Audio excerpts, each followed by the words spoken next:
Diam kalau kita lakukan itu tepat dan kita punya alasan yang jelas, maka diam itu akan menjadi jalan lahirnya keajaiban dalam hidup kita. Jadi jalan munculnya keajaiban dalam hidup kita.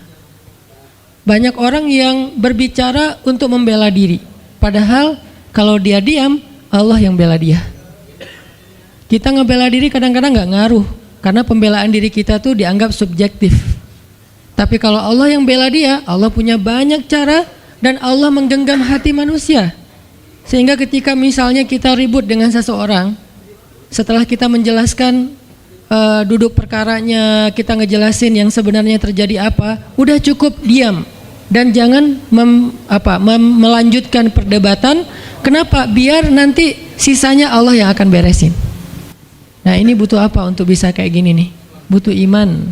Karena kalau kita imannya lemah, kita kayak agak meragukan Allah bakal ngebelain kita, padahal kita dalam posisi yang benar, mungkin kita akan terus-terusan bela diri. Kita akan tulis panjang sampai di scroll, kita akan narasi dengan kata-kata, kita akan berdebat, kita akan kerahkan semua teman-teman yang bisa ngebelain kita, kita akan cari semua argumen, kita akan cari semua kesalahan dia dibalikin. Semua cara ini adalah cara orang untuk membela diri dengan cara berucap. Ternyata di Al-Quran Allah pernah menceritakan kepada kita cara membela diri dengan diam. Bahkan kadang-kadang ketika kita membela diri dengan berucap, justru Allah menjauhkan dirinya dari kita. Allah pergi. Kenapa Allah pergi dari kita, berpaling dari kita? Karena saat kita membela diri dengan berucap, dengan ngomong, dengan broadcast, dengan komen, dengan bikin caption dan seterusnya, kadang-kadang di dalam kata-kata kita itu ada hal yang justru gak benar, ada yang bohong, terpaksa gitu. Akhirnya gara-gara pengen bela diri kita jadi bohong, gara-gara pengen bela diri kita jadi cari-cari kesalahan orang lain, gara-gara pengen bela diri kita jadi buka aib, gara-gara pengen bela diri kita jadi melebih-lebihkan sesuatu yang harusnya gak kayak gitu. Artinya justru karena kita berucap, karena kita ngomong, malah jadi salah. Akhirnya orang gak respect, Allah lebih gak respect lagi. Sehingga malam ini kita pengen belajar tentang gimana cara menjemput keajaiban ketika kita punya masalah dengan seseorang lewat diam. Mungkin teman-teman sering mendengar hadis yang disampaikan oleh para penceramah, para ustadz. Hanya mungkin malam ini kita akan lebih banyak ngambil contoh. Karena saya pikir narasi-narasi ideal berupa ayat dan hadis udah banyak yang menyampaikan. Tapi membawanya dalam contoh konkret daily kehidupan kita itu mungkin gak semua orang aware. Karena emang kehidupan orang beda-beda. Apalagi misalnya seorang ustadz yang mungkin jarang main sosmed. Dia gak tahu masalah di sosmed itu apa. Seolah-olah sosmed itu bukan realitas hidup. Padahal kita tahu anak muda Indonesia main sosmed sehari gak kurang dari 6 jam. Berarti ada 6 jam realitas kehidupan kita yang jarang dibahas dan dibimbing dengan bimbingan agama Allah, Al-Quran dan hadis. Kenapa? Karena realitas ini kurang difahami oleh sebagian guru-guru, oleh sebagian ulama yang mereka emang agak gak terlalu akrab dengan sosmed. Mereka nggak akrab dengan yang namanya Instagram, YouTube, Twitter, Line apalagi. Karena Line ini anak mudanya mungkin ABG banget kan. Jadi agak-agak kurang akrab. Kalaupun mereka pakai itu hanya karena soleh banget kali ya. Karena soleh banget jadi mereka pakainya sebatas sekedar share ceramah doang. Jadi nggak main. Bukan pemain sosmed lah. Sekedar menggunakan sosmed sebagai media panggung ceramah. Udah share. Itu juga kadang-kadang yang nge-share-nya admin, jadi nggak ngulik gimana cara itu kurang ngulik. Padahal realitas sosmed itu udah jadi realitas daily kehidupan kita. 6 jam kita ada di sosmed dan 6 jam itu tetap waktu yang akan dihisap oleh Allah. Bukankah selain harta, selain tenaga, selain amal, waktu juga akan dihisap? Maka waktu kita 6 jam itu apakah tidak ada hubungannya dengan agama? Ada banget. Sehingga saya mencoba untuk semampu saya bareng dengan kita semuanya belajar. Bisa nggak ya kita jadi smart netizen? Atau dalam kehidupan sehari-hari bisa jadi smart citizen dengan sikap diam. Gimana sikap diam citizen, smart citizennya? Lagi di jalan, ketika orang lain mungkin bikin kita bete, bikin kita emosi, bisa nggak kita diam? Di rumah ketika kita berselisih dengan pasangan, bisa nggak kita diam? Di kos-kosan ketika kita digedor-gedor terus minta uang kos-kosan sama bu kos, bisa nggak kita? Salah. Itu mah ngumpet ya? Salah contohnya. Ya gitulah pokoknya. Jadi kita akan coba bahas diam ini dari angle daily kehidupan kita. Karena saya lebih suka kayak gitu biar langsung praktis bisa dipakai. Memang hadis-hadisnya banyak. Salah satu yang paling terkenal, man kana yu'minu billahi wal yaumil akhir falyakul khairan aw liyasmut. Cuman contohnya doang yang beda-beda. Narasinya sama, kontennya sama. Cuman contohnya beda tergantung angle seorang ustadz dan wawasan kehidupan yang dia jalanin. Dia hidupnya sebagai apa? Kalau hidupnya sebagai seorang ustadz yang ada di dalam masjid, mungkin ya contoh-contohnya adalah tentang di dalam masjid, tentang bergaul sesama ustadz, dengan aktivis, manggilnya akhi ukhti.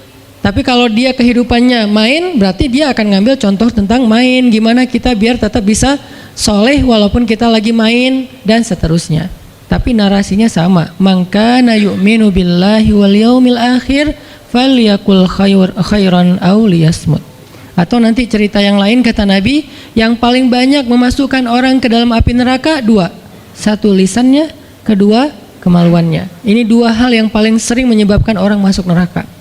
Kalau kemaluannya kita tahu artinya dia hawa nafsu, syahwat. Kalau lisan ini ngomong, justru gara-gara kita ngomong banyak, kadang itu jadi kayak pemberat timbangan keburukan kita, dan itu tuh rugi gitu. Makanya kita perlu belajar. Bukan saya ngajak kita, kita diam aja seharian. Kayaknya agak kurang fair juga ya. Dan saya juga nggak diam seharian. Susah kalau untuk diam seharian, apalagi sama keluarga, kan kita butuh ngobrol sama teman. Ya serealistis mungkin dan senatural mungkin. Cuman kalau lagi ada kasus, bisa nggak nih kita diam? Terutama kalau lagi ada kasus. Terutama kalau lagi ada masalah. Dan saya yakin kita tuh pasti sering punya masalah dengan seseorang. Gimana caranya kita diam? Gimana cara Nabi diam ketika diomelin oleh Aisyah radhiyallahu anha? Ngomel, diam. Aisyah ngomel kepada Nabi, nggak menceritakan aib orang lain, nggak mencela, cuman ngomel karena lagi cemburu. Nabi diam. Beres Nabi diam, baru Nabi nanya, udahan Aisyah? Udahan. Terus Aisyah mau apa? Udah. Jadi nggak didebat sama Nabi.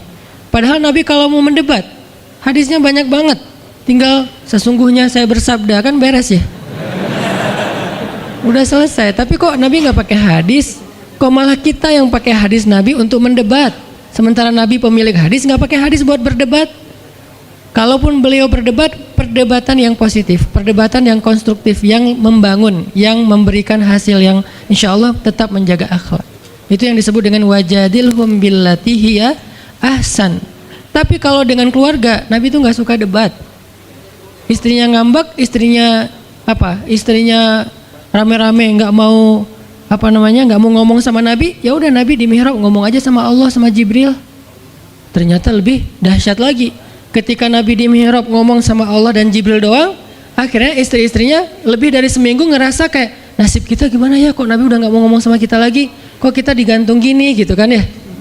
Akhirnya turunlah ayat Al-Quran yang menegur istri-istri Nabi gara-gara perilaku mereka kepada Nabi. Ini menunjukkan bahwa ayat-ayat tentang diam itu menjadi solusi itu luar biasa loh. Dan saya pengen malam ini sebagai motivator, katanya sebagai motivator saya pengen memotivasi kita supaya kita percaya diam itu solusi. Diam itu keajaiban. Nggak usah komen itu ternyata, nggak nge-reply komen head itu ternyata bagus. Nggak usah terlibat dalam perdebatan di sosmed, itu tuh bagus banget.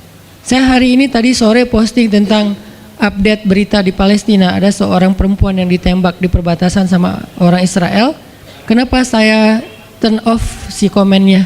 Karena saya tahu ini akan mengundang emosi. Jadi takutnya malah kemana-mana kan. Jadi ngomong politik, jadi ngomong apa, mending di turn off aja deh. Tapi kalau yang lagi saya dibully, saya biasanya nggak nge-turn off. Yang di turn off tuh hal-hal yang sifatnya memunculkan polemik yang semakin melebar. jadi kurang produktif. Akhirnya kita offin dulu komennya. Tapi saya tetap pengen share itu biar orang update berita dari sana tuh lagi apa. Dan mudah-mudahan saya berharap itu di repost orang banyak, akhirnya jadi minimal membangun awareness masyarakat dunia bahwa Palestina itu layak untuk merdeka. Dari dulu udah layak untuk merdeka sejak mereka dijajah oleh Israel. Itu aja doang sih kampanyenya. Tapi saya nggak mau kampanyenya melebar kemana-mana sehingga di offin dulu aja komennya. Kenapa? Off komen itu kadang-kadang bagian dari diam baik. Ngapain juga kita ladenin komen yang macam-macam, walaupun mungkin komennya itu ada yang kita berpihak sama dia, sepaham dengan dia, ada yang beda, tapi tetap aja saya lihat kadang-kadang komen itu berlebihan, sampai muncul kalimat-kalimat mencela, sampai marah-marah, sampai caps lock tanda seru kan ya. Ini kan nggak nyaman lagi kan kalau udah kayak gini, mending diam. Nah di sini kita pengen belajar, diam itu ternyata ajaib, diam itu ternyata benar-benar kata orang emas, diam itu ternyata solusi. Diam itu ternyata pembelaan diri yang paling efektif.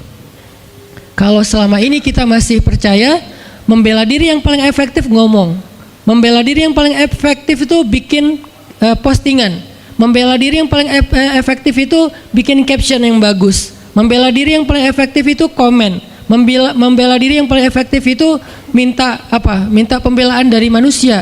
Ternyata mungkin itu benar, tapi ada yang lebih efektif lagi. Membela diri dengan diam.